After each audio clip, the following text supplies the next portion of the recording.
اتنے پیسوں کی تو لولا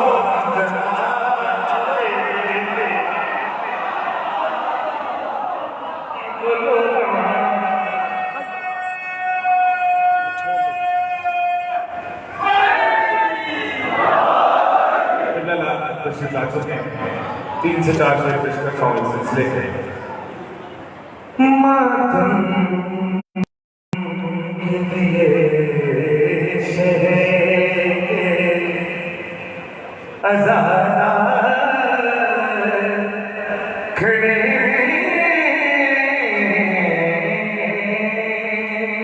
درود پڑھیں بار بار کہ محمد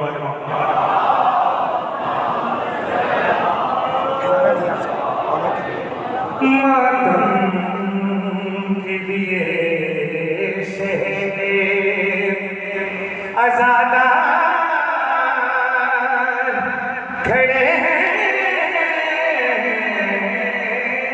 ماتم کے لیے شہر عزادار کھڑے اور معصوم دعا دینے کو تیار کھڑے ماتم کے لیے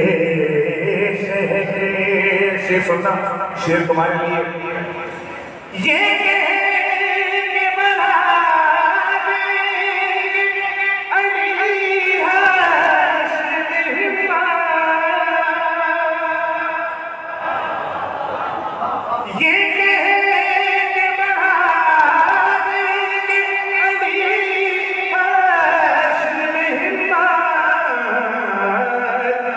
پار سے آ جاؤ ہم اس پار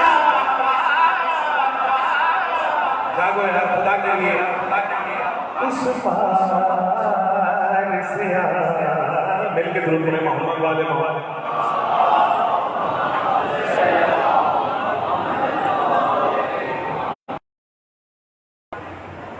عربی کا نعرہ صلوات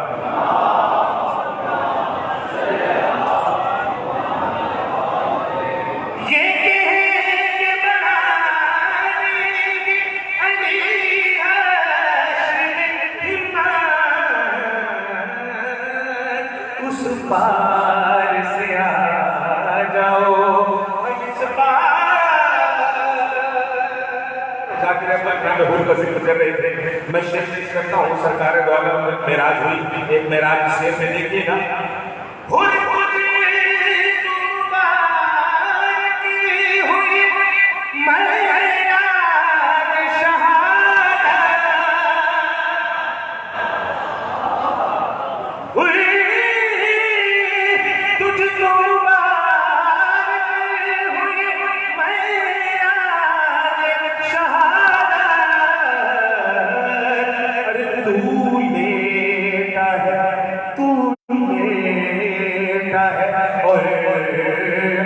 احمد مختار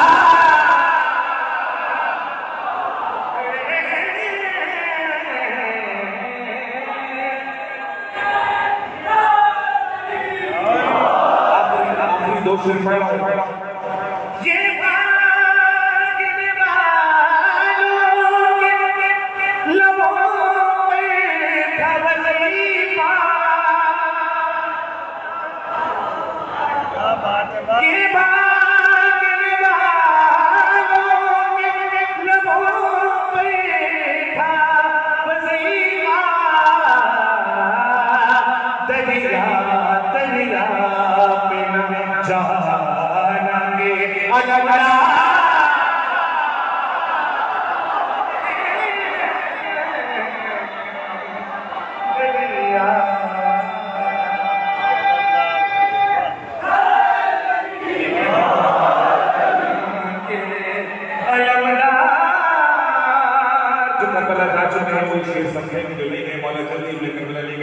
آخری شیر پڑھ رہا ہوں یہ باری جنت ہے کہ آتا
بسم اللہ الرحمن الرحیم.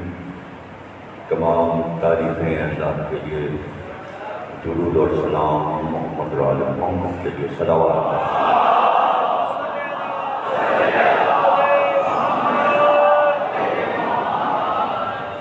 1442 ہجری کے شہر محرم کی دوسری تقریر آپ حضرات امام بارگاہ عظمین میں سماعت کرتا ہوں.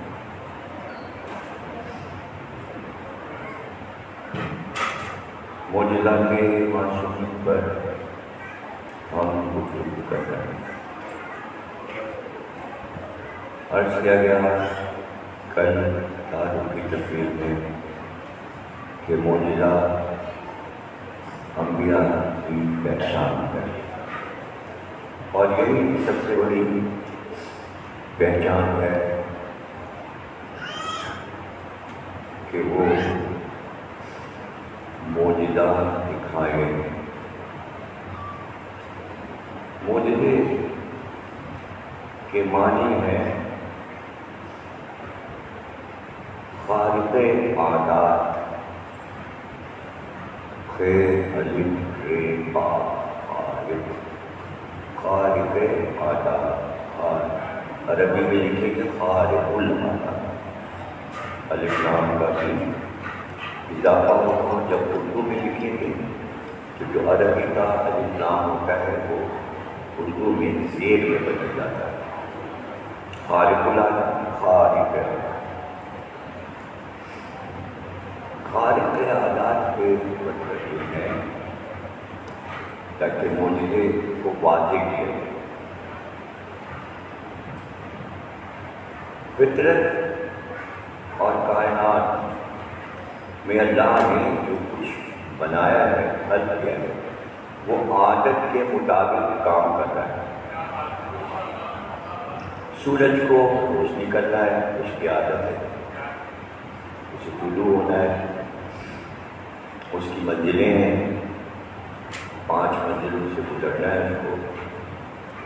پہلے طلوع ہوگا، پھر عروج ہوگا، پھر نصف نہار پہ آئے گا،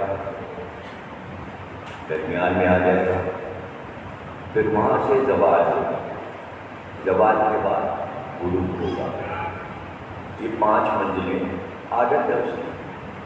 5 منزلوں سے گزرے گا. چاند کو نکلنا ہے، اس کی عادت ہے کہ آخری مہینوں میں چھپ جاتا ہے. پہلی تاریخ کو بارش نچیل کی طرح نمودار ہوتا ہے. یہ دھیرے دھیرے بڑھتا ہے اور پھر 14 تاریخ کو مکمل ہو جاتا ہے. یہ سب اس کی عادت ہے. اسے کہتے ہیں عادت. دھوپ نکلے گی، سورج نکلے گا، سردیوں میں سردی پڑے گی، گرمیوں میں گرمی ہوگی، برسات میں بارش ہوگی.